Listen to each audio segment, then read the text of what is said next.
오늘 여러분들에게 말씀을 전하고자 하는 것은 이 기독교가 유대교의 울타리에서 어떻게 완전히 벗어날 수 있었는가, 그 과정을 여러분들에게 말씀을 전하면서 함께 은혜를 나누고자 합니다. 요 며칠 전에 신문에 그런 기사가 올라왔더라고요. 타이틀이 뭐냐면은 대학 도서관들의 도서 책 장례식, 대학 도서관들의 책 장례식이라는 타이틀입니다. 제가 장례식은 많이 침례해 봤습니다만은 도대체 책 장례식은 뭔가 해서 기사를 자세히 읽어봤습니다. 울산대학의 도서관에 책이 94만 권 책이 있는데요. 그 책 가운데 45만 권, 절반 가까이를 폐기하기 위해서 지금 작업을 하고 있다는 겁니다. 여러분, 도서관이 한 권이라도 더 많은 장소를 가지려고, 그래서 우리 대학은 도서관의 책이 얼마나 된다, 이걸 자랑해야 될 텐데 오히려 절반 가까이를 폐기시킨다는 겁니다. 그러면 그 책을 폐기시킨 그 책꽂이가 있는 그 공간은 무엇을 할 것인가? 디지털 열람실, 전시관, 노트북 존 등을 만들 계획이라고 합니다. 이게 울산대학만의 문제가 아니라 전국 대학 도서관이 폐기한 책이 얼마나 되느냐. 2020년에 100만 권에서 110만 권에서 2021년에는 165만 권, 그리고 작년 2022년에는 206만 권으로 해마다 느는 추세라고 합니다. 도서관에 책을 사서 모으는 것이 아니라 있는 책을 지금 폐기하고 있다는 겁니다. 이미 이 세상은 미디어 세상으로 바뀌었습니다. 아날로그 세상에서 디지털 세상으로 이미 바뀌었다는 겁니다. 내가 전달하고자 하는 지식과 정보가 있으면 종이책이 아니라 전자책, 아니면 다양한 미디어 콘텐츠를 통해서 개발을 해야만 합니다. 또 요 며칠 전 신문 기사입니다. 대한민국 교육부는 2025년 초중고교 그 과목에 디지털 교과서를 도입을 하고, 그리고 태블릿 PC를 보급한다고 합니다.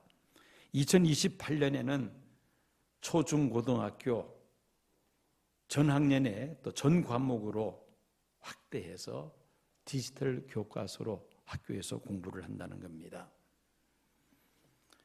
특별히 AI를 활용해서 개인 학습 능력에 따라서 1:1 교육을 실시할 예정이라고 합니다. AI가 개발이 됐기 때문에 이게 가능합니다. 그렇지 않으면 어떻게 학생들의 능력에 따라서 1:1로 어떻게 교사가 학생들을 교육할 수 있겠습니까? 그런데 AI가 이미 개발이 되었기 때문에 그 태블릿 PC를 통하여 각자 학습 능력에 따라서 진도를 나가겠다는 것이죠. 자, 이런 걸 보면은 이 세상은 이제 아날로그 시대에서 디지털 시대로 완전히 바뀌어 버렸습니다. 그런데 지금도 아날로그를 해야 된다고 주장한다면은 아마 시대에 뒤처져도 한창 뒤처진 사람이죠. 시대의 변화를 우리가 읽을 수 있어야 되겠다는 겁니다. 오늘 본문 말씀을 보면은 예루살렘 교회가 아주 중요한 결정을 내립니다. 구약 시대에서 신약 세대로 전환하는, 그야말로 완전히 이 시대가 바뀌어지는 그런 상황 속에서 예루살렘 교회가 그 변화를 읽고 중요한 결정을 내렸다는 것이죠. 그래서 오늘 설교 제목이 기독교가 유대교의 울타리에서 벗어나는 그 과정들, 우리가 말씀을 살펴보고자 합니다. 스데반의 순교 이후에 예루살렘 교회에 큰 박해가 주어집니다. 이 박해를 피해서 사도들을 제외하고는 대부분의 성도들이 뿔뿔이 다 흩어집니다. 그런데 흩어지면서 그들은 복음을 전합니다. 예수님 승천하실 때 제자들에게 당부하신 대로 예루살렘과 온 유대와 사마리아와 땅끝까지 이렇게 예루살렘에서 대박해가 주어지니까 온 유대로 사마리아로 그리고 땅끝을 향하여 그들이 흩어지면서 복음을 전했던 것입니다. 그 과정 속에서 최초의 이방인 교회 안디옥 교회가 탄생이 되죠. 바울과 바나바가 안디옥 교회에 사역하면서 이 안디옥 교회가 크게 부흥합니다. 그리고 성령의 지시를 받아 이 안디옥 교회가 바울과 바나바를 최초의 해외 선교사로 파송을 합니다. 바울과 바나바가 지금의 터키 지역을 순회하면서 복음을 전하며 많은 교회들을 세우게 되죠. 1차 선교 사역을 마치고 이제 안디옥 교회로 돌아왔습니다. 그런데 이 안디옥 교회에 문제가 발생하죠. 그 내용이 사도행전 15장 1절 말씀입니다. 어떤 사람이 유대로부터 내려와서 형제들을 가르치되 너희가 모세의 법대로 할례를 받지 아니하면 능히 구원을 받지 못하리라. 어떤 사람이 유대로부터 내려와서 어떤 사람이냐? 예루살렘 교회 성도들입니다. 이 예루살렘 교회 성도들 가운데 몇 사람이 안디옥 교회에 와서 말씀을 가르치는데 예수만 믿어서는 구원받을 수도 없고 유대인들처럼 할례도 받아야 되고 율법도 지켜야 한다라고 가르친 것이었습니다. 이 문제는 예루살렘 교회와 안디옥 교회 사이에 구원론에 대한 아주 심각한 그러한 문제입니다. 여러분, 이 할례가 언제 최초로 시행이 되느냐? 창세기 17장에 나와 있습니다. 하나님께서 아브라함과 언약을 맺으시고 그리고 할례를 행할 것을 명령하시죠. 할례란 성기의 끝을 베어내면서 하나님의 백성이 되었음을 알리는 외적인 표시입니다. 유대인들은 이 할례를 받아야 의롭게 된다고 그렇게 생각을 했습니다. 그래서 예수 믿는 이방인들에게 이 예수 믿는 유대인들이 할례를 강요한 겁니다. 우리처럼 당신들도 할례를 받아야 의롭게 된다. 그런데 우리가 성경을 자세히 보면은 아브라함이 하나님께로부터 의롭다 하심을 받은 것은 할례를 받고 그렇게 된 것이 아닙니다. 할례는 17장에 있고요. 그 이전에 15장에 하나님은 아브라함을 의롭다 하십니다. 역시 15장에도 하나님께서 아브라함과 언약을 맺으시는데 하늘의 별처럼 많은 자손을 아브라함에게 주겠다고 약속하셨을 때에 그때 아브라함은 무자했고 또 자녀를 생산할 수 있는 나이도 아니었습니다. 고령이었습니다. 그런데 그 하나님의 말씀을 듣고 믿음으로 인하여 하나님은 아브라함을 의롭다고 인정하십니다. 그러니 하나님의 말씀을 믿음으로 아브라함이 의롭다함을 받은 것이지 할례를 받아서 의롭다 하심을 받은 것은 아니었습니다.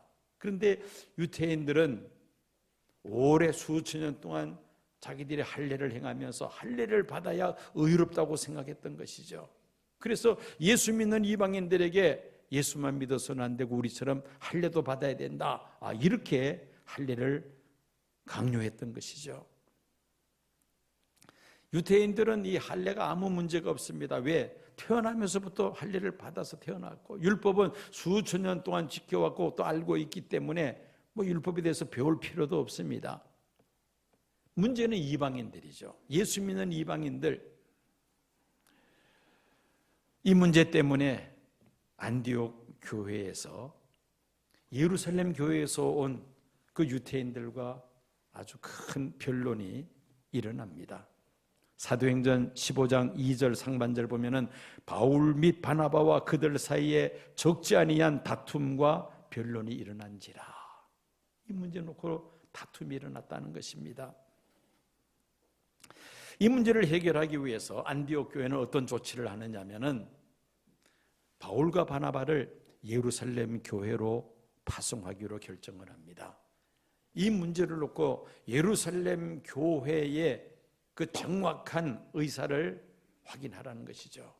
그래서 바울과 바나가 예루살렘 교회를 방문합니다. 사도들과 장로들과 성도들 앞에서 바울과 바나바가 1차 선교 여행 때에 이방인들이 어떻게 예수를 구주로 영접하고 어떤 놀라운 하나님의 구원의 역사가 일어났는지를 보고를 합니다.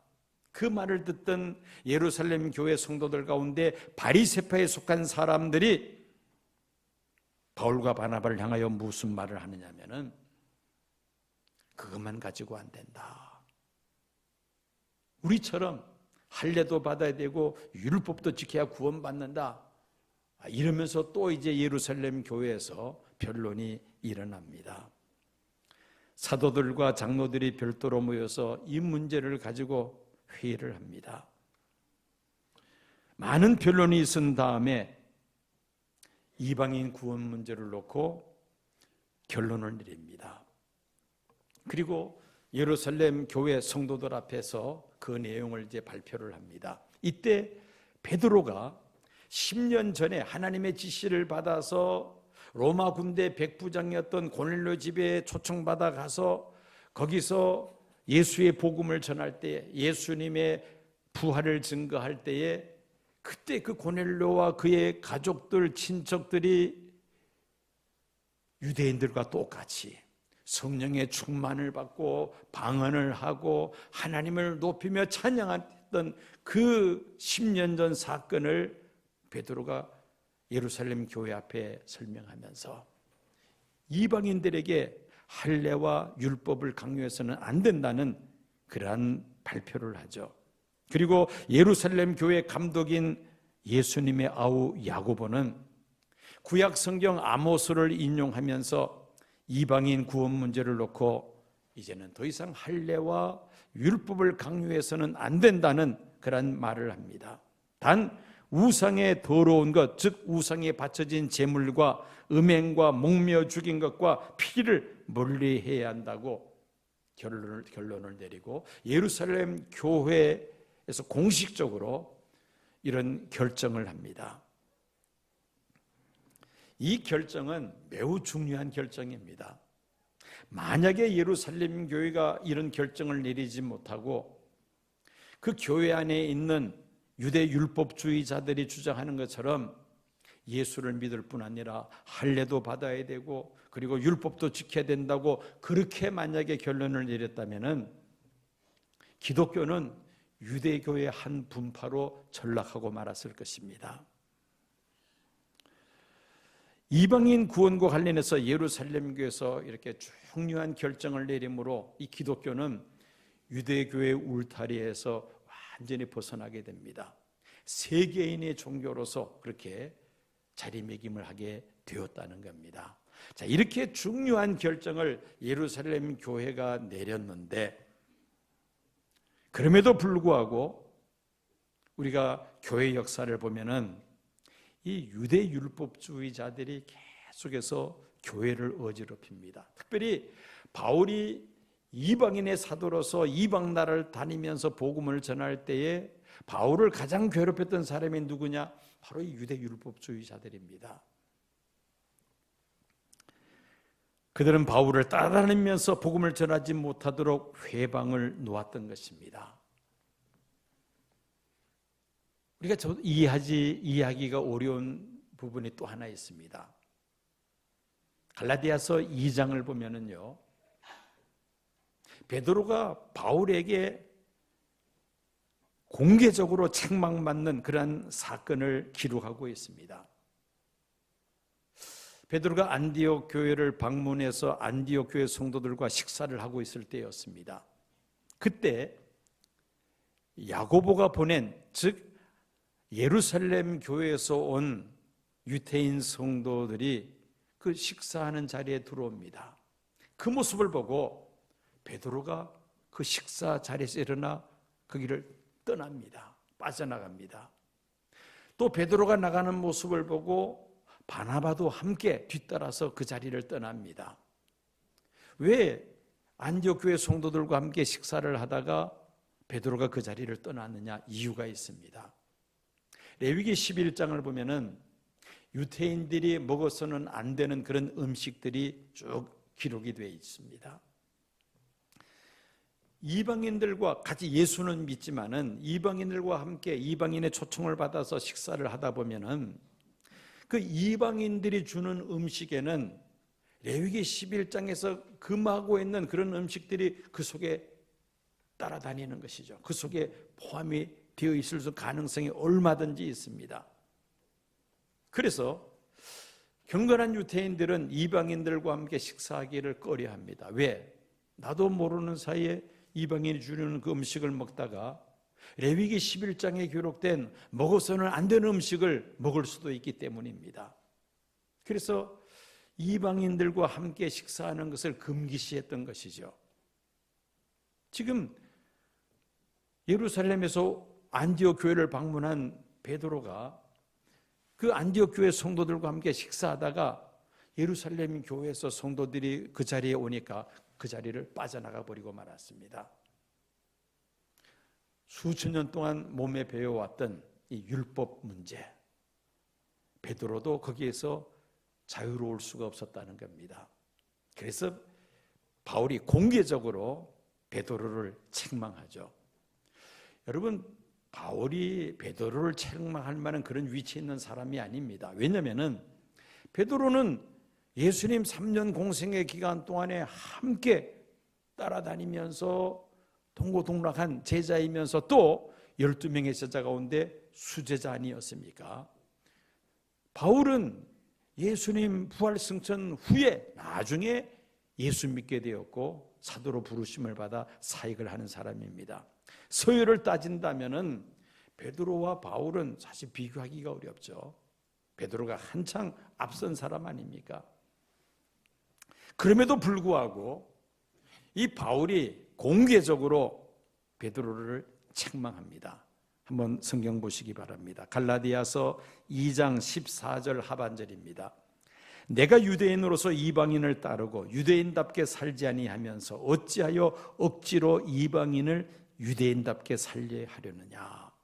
16절 사람이 의롭게 되는 것은 율법의 행위로 말미암음이 아니요 오직 예수 그리스도를 믿음으로 말미암는 줄 알므로 우리도 그리스도 예수를 믿나니 이는 우리가 율법의 행위로서가 아니고 그리스도를 믿음으로써 의롭다함을 얻으려 함이라. 율법의 행위로서는 의롭다함을 얻을 육체가 없느니라.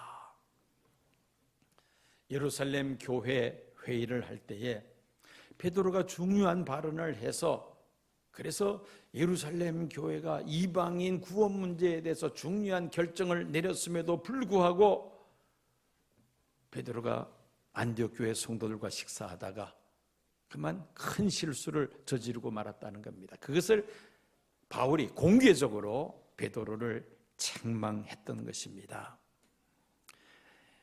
할례와 율법이 유대인들에게는 그만큼 중요한 이슈였다는 것이죠. 베드로마저도 거기에서 완전히 자유롭지를 못했다는 말입니다. 신약 교회의 시작이 예루살렘 교회이며 예루살렘 교회에서 이방인 구원 문제 관련해 중요한 결정을 내렸음에도 불구하고 예루살렘 교회는 여전히 유대교회의 울타리에서 벗어나지를 못합니다. 예루살렘 교회 안에서 이 유대 율법주의자들의 목소리가 컸다는 말이죠. 사실 유대인들이 모인 예루살렘 교회에서는 할례와 율법은 심각한 문제가 아니었습니다. 왜? 태어나면서 할례를 받았고 또 율법도 그동안에 오랫동안 배워왔고 지켜왔기 때문에 아무 문제가 없습니다. 문제는 이방인들이죠. 이방인들 가운데 예수 믿는 사람입니다. 유대인들이 예수 믿고 세례받으면서 문화적인 충돌은 별로 없었을 겁니다. 그러나 이방인들은 전혀 다른 것이죠. 예수 믿는 이방인들에게 할례를 받아야 되고 모세의 율법도 지켜야 한다면은 이방인 선교에 엄청난 걸림돌이 되고 맙니다. 더 중요한 것은 기독교 복음이 훼손되는 겁니다. 예수를 믿음으로 죄 사함 받고 의롭다함을 받고 구원받는다는 이 기독교 복음 진리가 심각하게 훼손되는 것이죠. 예수님은 십자가의 죽음으로 구약의 제사 제도를 완성하십니다. 더 이상 이제는 제사 지낼 필요가 없게 되었습니다. 구약의 율법을 예수님은 십자가에서 완성하셨습니다. 그런데 이 유대 율법주의자들의 주장을 따라가게 되면은 결국 다시 유대교로 돌아가고 마는 것입니다. 기독교가 유대교의 울타리에 갇혀서 그 생명력을 완전히 상실해버리고 맙니다. 이 유대 율법주의자들과 흡사한 그 단체가 오늘날 안식교입니다. 안식교가 예수 그리스도를 믿는다 하면서도 구약의 율법과 그 전통을 계속 고수합니다. 우리는 일요일을 주일, 주님의 날이라 해서 예배를 드립니다마는 구약시대 유대인들은 토요일날 회당에서 예배를 드렸습니다. 안식일이라 해서 토요일날 예배를 드렸습니다. 그런데 이 초대교회가 마가의 다락방에서 시작된 이 초대교회가 일요일을 주일로 삼고 그때부터 주일날 하나님 앞에 예배드리는 새로운 전통이 시작이 됩니다. 그런데 안식교는 지금도 토요일을 안식일이라 주장하고 토요일 그들은 예배를 드립니다. 그뿐만이 아니죠. 레위기 11장에 먹어서는 안 되는 그 음식들 지금도 안식교도들은 고수하고 있습니다. 그래서 되새김질하지 못하는 돼지고기 그들은 먹지 않습니다. 비늘이 없는 미꾸라지나 장어 이런 물고기를 안식교도들은 먹지 않습니다. 그리고 행위를 매우 강조합니다. 이런 일들은 구약의 유대교의 울타리에서 완전히 벗어나지 못했다는 것이죠. 예수를 믿기는 믿는데 이 구약의 전통과 관습도 우리가 따라야 한다. 유대교의 울타리에서 갇혀 있는 그런 모습을 우리가 보게 됩니다. 안디옥 교회는 신약 교회의 원형이요 모델이라고 말할 수가 있습니다. 사도들은 주님이 주신 세계 선교의 비전보다는 예루살렘을 파수하려고 했습니다. 그리고 이방인 선교에 대해서는 상당히 수동적이었습니다. 예루살렘 교회, 예루살렘에 안주하면서 교회 영역을 넓히려는 소극적인 자세를 예루살렘 교회가 취했다는 것이죠. 그래서 일부 선교학자들은 하나님께서 스데반의 순교 이후에 예루살렘 교회를 흩으신 것은 그들이 자발적으로 스스로 능동적으로 복음을 이방인들에게 전하지 않았기 때문에 하나님께서 흩으신 것이다. 그렇게 주장하는 학자들이 있습니다. 교회의 시작은 마가의 다락방에서 시작된 그 오순절 그 예루살렘 교회가 시작입니다마는 그러나 이 예루살렘 교회가 신약 교회로서의 모델은 되지를 못했다는 겁니다. 유대교의 울타리에서 완전히 벗어난 교회가 바로 안디옥 교회입니다. 그래서 우리가 이 교회의 모델을 이제 안디옥 교회에서 우리가 찾을 수가 있습니다. 선교적 교회를 주장하는 사람들은 안디옥 교회에서 신약 교회의 원형, 신약 교회의 모델을 찾고자 하는 것입니다. 결국 안디옥 교회를 중심으로 해서 예수님이 하신 그 말씀대로 예수 그리스도의 복음이 땅끝까지 확산이 됩니다. 상대적으로 예루살렘을 파수하려고 했던 사도들 그리고 예루살렘 교회의 이름은 어느 순간 그 존재감이 사라지게 됩니다. 사도행전 15장, 오늘 본문이 15장인데 15장 이후에 이 예루살렘 교회가 무대에서 사라집니다. 더 이상 이름이 나타나지 않습니다. 안디옥 교회를 중심으로 해서 복음이 땅끝까지 전파되는 그런 과정들을 성경은 소개하고 있습니다. 미국의 유명한 레오나르드 스윗이라는 그런 학자가 있습니다.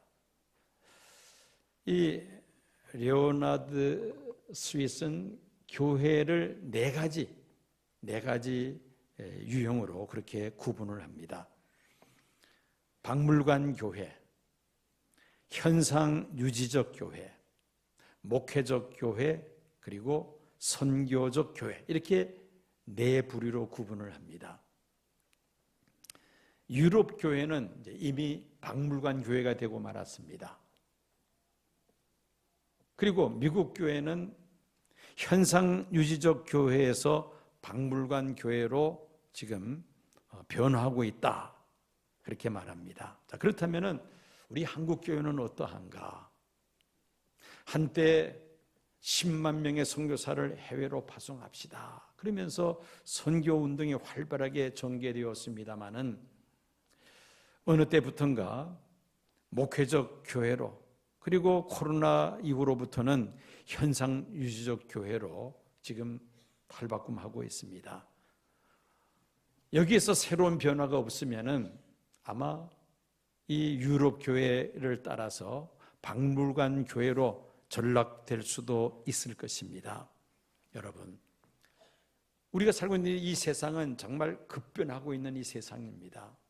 이 급변하는 세상 속에서 우리가 변하지 아니하면은, 과거의 전통과 과거의 관습에 매여 있으면은 우리는 이 변하는 시대에 적응하지 못하고 시간이 지나가면서 박물관 교회처럼 그렇게 전락될 수 있다는 그 경고를 우리는 이 레오나드 스위트를 통해서 우리가 발견하게 됩니다.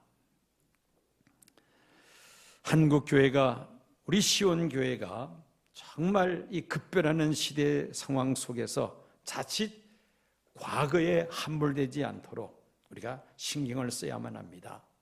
과거에 대한 향수를 가지고 그동안에 지켜왔던 전통과 관습, 이런 것들을 고집하다 보면은 나도 모르는 사이에 시대에 도태돼 버리고 맙니다. 기독교 역사가 예루살렘 교회에서 시작이 되었으나 예루살렘 교회가 현실에 안주하려고 하고, 그리고 그 과거의 전통과 관습에 매여 있을 때에 예루살렘 교회는 생명력이 끝나고 맙니다. 이방인 구원, 하나님께서 원하시는 땅끝까지 복음을 전파하는 이 일에 대해서 관심을 갖지 아니함으로 인하여 교회의 중심축이 예루살렘 교회에서 안디옥 교회로 완전히 전환되고 만 것입니다. 복음이 땅끝까지 전파되면 예수님 다시 오셔서 세상을 심판하시고 하나님 나라를 이루실 것을 성경은 우리에게 약속하고 있습니다. 예수 그리스도의 복음이 오늘날 지금 어떻게 땅끝까지 확산되고 있는가, 전파되고 있는가, 그 흐름을 우리가 유심히 살펴보아야 할 것입니다. 하나님이 행하시는, 이 시대에 행하시는 구원의 역사를 우리가 믿음의 눈을 가지고 기도하며 그 흐름을 볼 수 있어야만 합니다. 그리고 가장 가까운 내 가족으로부터 시작해서 이 지역 사회와 또 우리 한반도, 한민족, 우리 민족 복음화를 위하여, 그리고 땅끝까지 복음을 전파하는 세계의 복음화를 위하여 이 시대에 정말 하나님 앞에 쓰임받는 성도와 교회가 되어야 할 줄로 믿습니다.